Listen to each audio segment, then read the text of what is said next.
Wondering how to ask your spouse for a divorce peacefully and respectfully?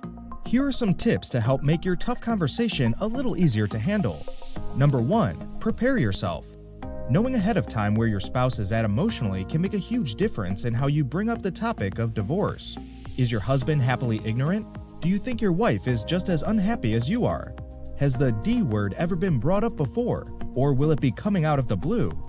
Understanding how aware your spouse is about the state of your marriage can help gauge how your spouse will react as you get ready to bring up divorce.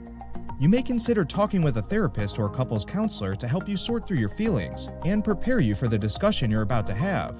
They can help you role-play the conversation, asking for the divorce and even offer suggestions about what to say.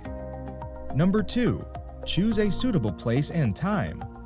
Before initiating the conversation about divorce, be sure to choose the right moment.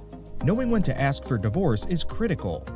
Take into consideration where and when this conversation should take place, and plan to speak when your children are not present so that the conversation can happen without any disturbances and without involving them in an adult discussion. There is no perfect time to announce that you want a divorce, but certain situations are better than others. If he or she has been struggling with personal challenges, such as a layoff at work or the death of a relative, you may want to wait until he or she has had a chance to work through those issues. Otherwise, you may receive a reaction that has less to do with your announcement and more to do with whatever else is going on in their life. Also, choose a place where you can have a private, uninterrupted conversation with no time pressure. This might be at home, at a counselor's office, or at a quiet restaurant.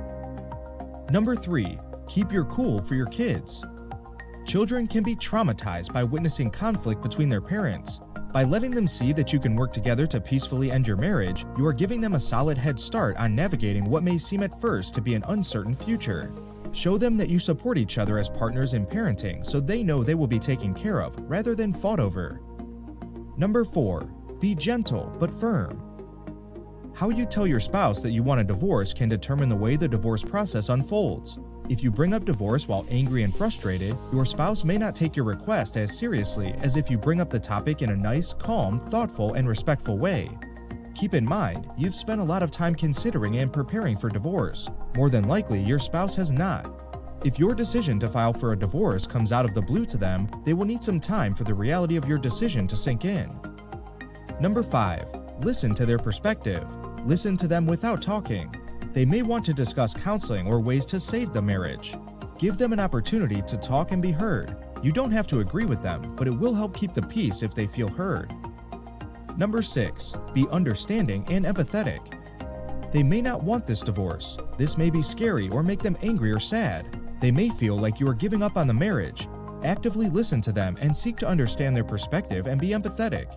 You've had the time to think about and prepare for a divorce. They have not. They may feel blindsided because they haven't had time to think about or prepare for a divorce. Showing some empathy and compassion for how they are feeling will help keep the peace. Number 7. Accept responsibility for your decision. Use I statements, that is, I feel unhappy, instead of you statements, that is, you make me unhappy, in your conversation to avoid sounding like you are placing blame. Both spouses will likely experience a variety of emotions, but not necessarily at the same time. If he or she is not prepared to continue the discussion after you tell them you want a divorce, give them some time rather than forcing the issue. Number 8. Seek professional help. If you want your divorce to proceed as peacefully as possible, consider the collaborative process. To learn more, contact a communication specialist at Best Legal Choices today.